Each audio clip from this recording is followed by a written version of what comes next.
What's going on, everybody? FutureRail Productions here. I'm back with another reaction, but this is actually a special reaction. It's the 150th subscriber special. Woo! So yes, I reached 150 subscribers. I love you guys so much. I can't express how much I appreciate it, and it's kind of ironic because this year is the 150th anniversary of the Transcontinental Railroad's completion, so you can't get much better timing than that. So in honor of reaching 150 subscribers and the 150th anniversary of the completion of the Transcontinental Railroad, we are going to be watching the building of the Jupiter and the 119 locomotives, which is the replicas that are currently at Promontory Summit right now, which you guys are going to see in May or June, depending on how long it takes me to edit the video. So, here we go. Let's react to the building of the Jupiter and the 119 locomotives. When America was young, traveling was slow, uncomfortable, and dangerous. No one traveled much until steam engines began pulling trains in the 1830s. Locomotive technology advanced Hey, Virginia and Truckee. 100 years as it played a central role in opening up and developing the vast open spaces of the United States. Well, 844-44. You could say America and her railroads grew up together. Norfolk and Western J. Santa Fe. The haunting voice of the steam engines enchanted dreamers of every age.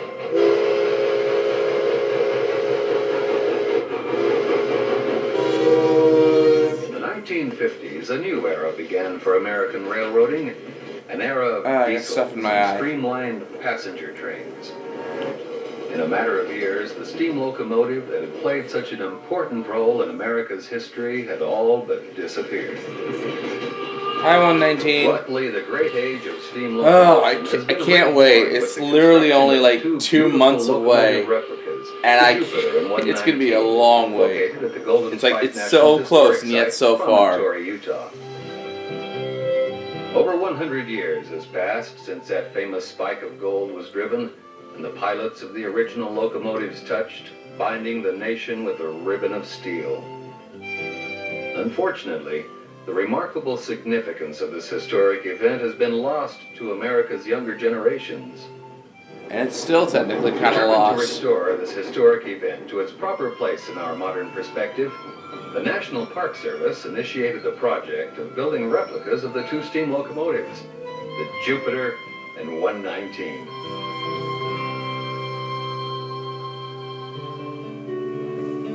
Steam engines like these haven't been I can't believe that their paint job is completely different now to what they were when they first were built. I mean, they're all, like, the tender's completely red. I mean, they've changed the design, I mean, the colors so much. The Jupiter's now blue, and when it was first built, it was painted red. Chadwell O'Connor, president of O'Connor Engineering Laboratories, and John Healy, his chief engineer, formed the team that were to draw the new plans and reconstruct the engines from the rails up. One of the requirements in the specifications for the two locomotives was that they had to be within 1/4 of an inch of the original locomotives. This turned out to be a major problem in that there were no drawings on either locomotive. So the net end result is that we had to go back to photographs and rely on photographs at almost 100% to get our information.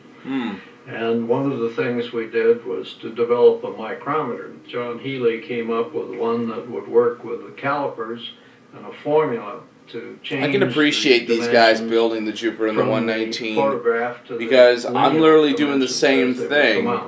Mostly. I mean, we have design plans, but I'm helping build out Virginia and Truckee #1 Lion. I'll leave you guys a link in the description down below, so if you guys want to check it out. Once this dimension was established, then other dimensions, such as the diameter of the stack, the length of the steam chest lagging, the length of the headlight, and the height of the headlight could be established. We went back to get the basic dimensions from a few dimensions that we had. We had the diameter of the wheels, we had the gauge of the locomotives, and very 4 feet, fortunately, we 8.5 had inches standard a drawing gauge, I of think. the boiler from I wanna Google one that. of the locomotives. And we found the serial number of the 119 on this boiler drawing, and that was sufficient to get us quite a few dimensions.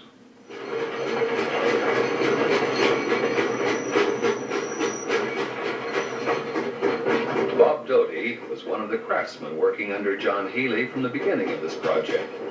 Today, he's the chief locomotive engineer for the Jupiter and 119 at Promontory Summit. Yeah, this thing is so old. This is like the 1970s, 1980s when it first released. Yep, 4 feet, 8.5 inches. That's the gauge of the track. American standard type, or 440, which meant they had 4 drivers coupled and a 4-wheeled engine truck under the cylinders to guide them around the curves, and of course no trailing truck underneath the boiler. To accommodate the construction of the steam engines, the O'Connor shops had to be re-outfitted. Concrete floors were removed and track was installed. I actually have a book that is basically shows the building of the Jupiter 119. Basically, some stuff that doesn't have that is not explained in this movie, this little documentary. Myself supervised all the drawings. We ended up with well over 700 drawings. Real train. On the 2 locomotives. I don't know if you guys can hear it on the camera or not, so that's kind of ironic. Made on the locomotive. In fact, it was the drawing for the cylinders, which I made myself, is 22 feet long, and everyone in our drafting room kidded me about having such a long drawing, but it came out well and the cylinders worked, so I guess it was all right. Once the drawings were completed, the frames of the Jupiter and the I don't think the Jupiter and the 119 have gone down for a major overhaul or in not. Los Angeles. I know for locomotives that have more use, like the 765, have to go down for overhauls every 15 years or 1,472 days of operation because it's FRA mandated. But I don't think the Jupiter and the 119 fall into that. The frames will be stronger than the originals. The boilers on the Jupiter and 119 were built by Dixon Boiler Works in Los Angeles. Since both boiler shells have the same 50-inch outside diameter and the same number of 2-inch flues, they looked identical from a distance, except for the extended smoke box on the 119. Well, the original boilers on the Jupiter and the 119, which was state-of-the-art at that period of time, were made out of wrought iron, which was an iron similar to cast iron that was worked to make it supple and malleable. And they used to form the sheets on a drop hammer and make them into the shape, and then they would rivet them all together and caulk the seams with a caulking chisel to make them watertight. But the problem with the old wrought iron boilers is that they incorporated a flaw in the sheet in forming those sheets with the drop hammer. They may never know it until the boiler blew up. Well, that ain't good. Today, the seams of the Jupiter and the 119 are electrically welded to increase the boiler's strength and improve safety. Each boiler is licensed for 160 pounds of steam pressure under the ASME code, as compared with 120 pounds of pressure on the original engines. A huge boring drill using a 2 1/32 inch bit was used to drill the holes for the fire tubes, which run the length of the boiler. This process must be precise, so when the fire tubes are rolled into place, there will be no leaking. The biggest single casting on the locomotive, and probably the most difficult, was the main cylinders for both locomotives, because they have a lot of passages for the steam and the exhaust and so on. Well, the cylinders were all cast in one piece, kind of a different method. The original ones were cast in 3 pieces and then bolted together, but Chad didn't like that idea because they were famous for falling apart. I'm sorry for these long bits of silence. I've seen this so many times, I already know what's happening, Cores so. were used in the casting to leave the cavities for the bore valve ports, We still steam recording? and exhaust passages. This alleviates the need for the expensive and time-consuming process of machining the holes after the cast is made. The cores were made of core sand, a sand blended with oil and baked to harden, so they could be easily removed with an air hammer after the casting was completed. This casting weighed about 5 tons in its rough Dang. state and was cast in gray iron. These cylinders, after they were cast, they had to be put on a big boring mill, and all the steam passages in the valve portion up in the steam chest here all had to be machined very precisely. Well, another friend of mine that worked at Disney, Maury Hauser, was an excellent engineer, and we had him come over on weekends and work on the valve gear. And when we put them together, we left a key loose that could be adjusted in case they weren't timed just right.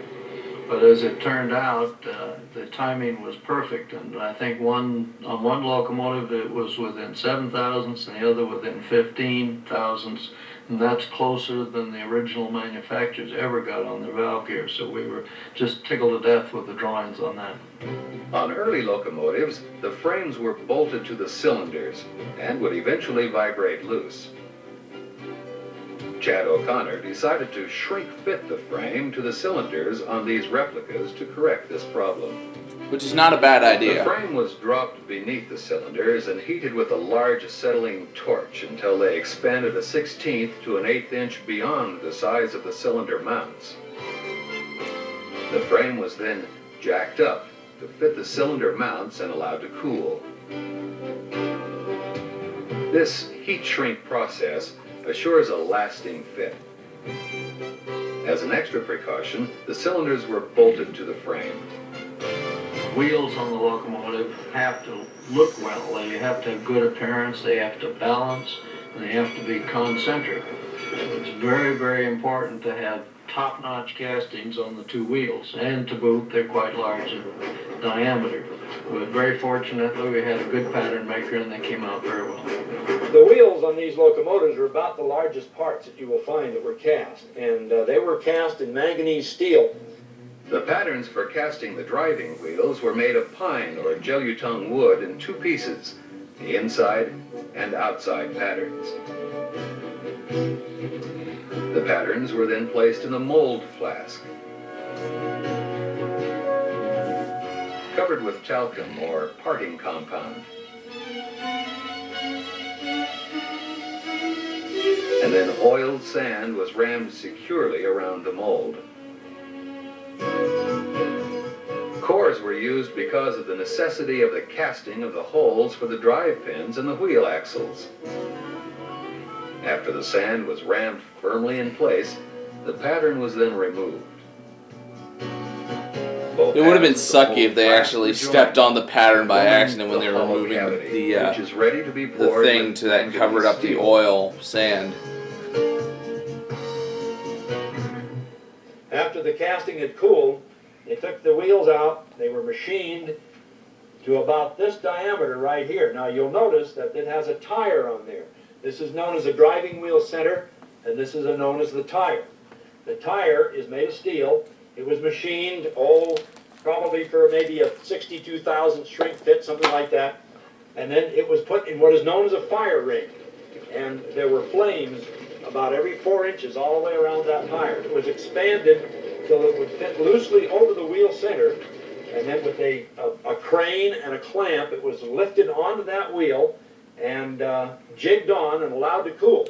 Now when that tire cooled, it shrunk to fit that wheel in such a manner that it'll never come loose. And so that is something that is almost a lost art in the locomotive construction field. Thankfully, there's These people huge that still drivers do then that. had to be machined on a wheel Cool lathe. part about A the one-of-a-kind wheels, lathe the driving large enough wheels, to the cool accept part about them, drivers. they were actually trued up, profiled The to truck and be tender smooth wheels on were mounted the on another flange lathe and the wheel and trued up over there. so the wheels Those would were ride actually the rail done and bend. at the Irondale Diesel Works, where The axle they pins, restored, first coated with white lead for lubrication, where where they did the maintenance for all the steam engines of the Southern Railway steam program back in the 80s, the 70s, the 80s, and the The 90s. driving wheels were similarly pressed onto the axles. And the tender wheels were also done at the frames same were placed place on as well. blocks and readied for the driving wheel and axle installation. The large driving wheels and axles were now ready to be attached to the frame. The axles have a driving box on each end, next to the wheels, containing a half bearing, known as the crown brass. This allows the driving box to move freely up and down within the frame, held in place by the weight of the engine. It's like suspension. These bearings were all machined and installed on the axles before they were to be mounted to the frames. There's the boilers. After the boilers arrived from Dixon Boiler Works, each were lifted by a large gantry crane and attached to the frame. When the boiler was assembled to the main cylinder casting and the dry pipe, the main steam valve, the steam dome cover, the throttle valve, and all the other pressure part closures were installed, we used our house boiler to charge up the locomotive boiler and then open the main throttle. This moved the material, the construction debris, the dirt, the sand, and the other things that may damage the cylinder and the piston and the other moving parts. And we continued to do it until we had a clean plume of steam. Well, after the boilers were firmly attached to the frames and the cylinder saddle, we had to insulate the boilers. Now these boilers are insulated with 1.5 inches of calcium silicate block, and they come in 3-foot sections, about 8 inches wide and 1.5 inches thick. They're laid on the boiler, and then they're wired on, and after they're wired on, a man comes around with what is known as mud. It's an insulating compound, and he smears that all over to kind of smooth out the rough edges and to fill in any little holes that might still be there in the insulation. Interestingly enough, the original locomotives were insulated with white pine, and that was about the only insulation they knew of at that time, and of course, over a period of time, it would burn and char and become useless. Since That makes me wonder how they, if it locomotives did are burn made char, by different become useless. manufacturers, how did they this produced take, a lot like, how do they more put the new workforce pine on? Do they because take the different boiler jackets off and then put them on, manufacturers have or? different techniques. So we ended up having to make almost all the parts ourselves, with the exception of a few nuts and bolts and screws. Every part was unique that we made. Some of the last pieces constructed for the engines were the most beautiful. Ah, For example, yeah, the cabs. for both locomotives were made of wood by master carpenters Wayne Helmick and Buck Marin on the floor of the O'Connor shops. The workmanship was so outstanding it was decided the cabs would be left unpainted. Instead, they were stained so the natural beauty of the wood I could think show through. I think the cabs are painted now. I know Jupiter's cab is painted. I'm not sure about 119. Buck Marin. It might have been actually. Well, these cowcatchers, or as they are technically known, pilots, were built out of solid oak with steel beams or steel frames. Excuse me. I woke up about 2 hours ago and daylight savings time has kicked my butt. Buffalo off the track, especially coming through the prairies of Nebraska, where they have the thousands of buffalo roaming free. Oh, Well, the bells were quite a unique I project missed that because bell. we wanted them to sound right. I A lot of really the can't wait to get out there. We So wanted them to have a nice, pure tone. The recreation of the bells for the Jupiter and the 119 was a combination of artistry and craftsmanship, performed by the Aspeita brothers in their Bay City foundry in Wilmington, California. The bells were laid out to a formula for curvature and thickness used in the 1860s. After we got the bells, we tuned them by having them machined until they were just exactly the way we wanted them, and we think we've got some pretty sweet sounding bells on these locomotives. I can't wait to hear that in real life again. Finally, the brass fittings were installed. I think I'm gonna cry. It's part of the mystique of these locomotives. I always cry when the end credits roll on this thing.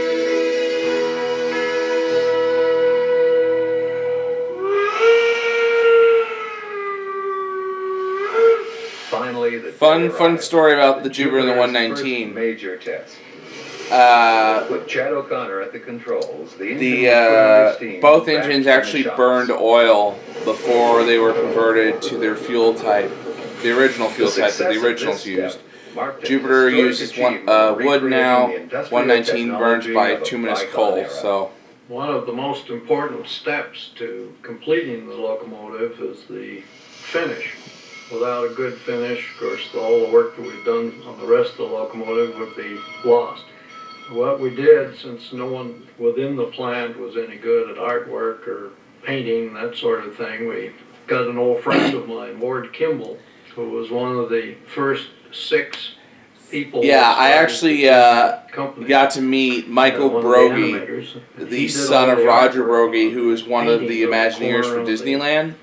He knew Ward Kimball, and he got to meet Walt Disney, so that's my Disney connection. He painted the left-hand side. From what I understand, when they repainted the Jupiter and the 119 into her actual colors, one interesting part about the Sand Dome, into their actual colors, Ward was just disappointed or something like that, because he put a lot, I guess he put a lot of time and effort in painting the Jupiter and the 119. Looked like on the right-hand sides. Ward solved the problem by studying history books and finally decided on the mountain man, Jim Bridger. Character, the mountain man. On the right-hand side of the steam dome. A couple of the people he brought out from Disney did all the gold leaf work. Now, we could have gotten by with gold paint, but we decided to do the job a little bit on the extra side, and it was a bit labor of love.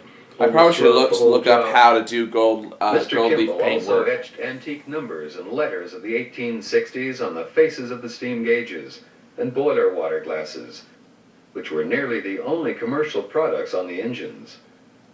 Yeah, the original Jupiter and 119 didn't have boiler water glasses. They had tricocks that were in a angle like this. You would turn a dial, and wherever the steam level was at would tell you where the water level was at. 800 miles from the O'Connor Laboratories in Costa Mesa. They're going home. The 2 locomotives were delivered about 10 days ahead of the final date, which was May 10th. May 10th, 1979 is when they were dedicated. We were quite surprised at the number of people that were present. From what I understand, a couple of Virginia and Truckee engines, I'm not sure which ones, I don't remember off the top of my head, were dressed up like the Jupiter 119 and ran there until the replicas got there. The locomotives were christened with water from the Atlantic and the Pacific Oceans to signify the union of the coasts with a continuous ribbon of steel. Ugh, I'm gonna cry now. Today, during the summer months, the Jupiter and the 119 can be seen daily at their permanent home at the Golden Spike National Historic Site, Promontory, Utah.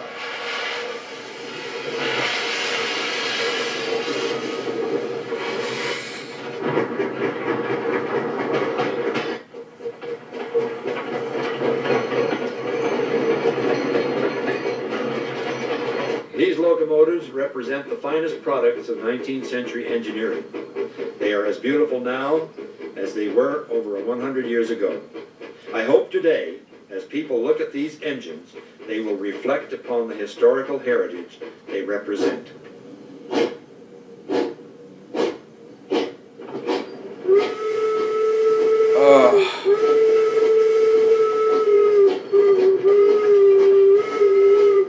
Back on the work that we did on the 2 locomotives. Frankly, I wouldn't trade it for any other thing that I've ever done in my entire life. They both came out beautifully, they're both running well, they've had little or no problems, and very, very little maintenance. Several times each year, the trains are used in a reenactment of the Golden Spike ceremony, commemorating the meeting of the rails in 1869. The last spike is a regular iron railroad spike that can be driven with the maul. Now, both the maul and the spike are wired to the transcontinental telegraph line so that the entire nation may hear the blows as the spike is driven. Oh, you missed. Would you care to do the honors? Oh, thank you very much. Embarrassing. This is cute. Here, we can do this, sir.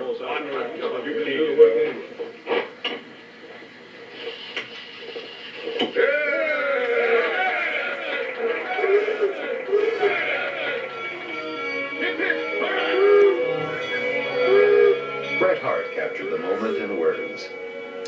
But Was it the engine said, pilots touching head to head, Facing on a single track, have have a world behind each back. Oh, damn it, I'm crying. Oh. Probably one of the best documentaries about the Transcontinental Railroad, or at least what it is today, so.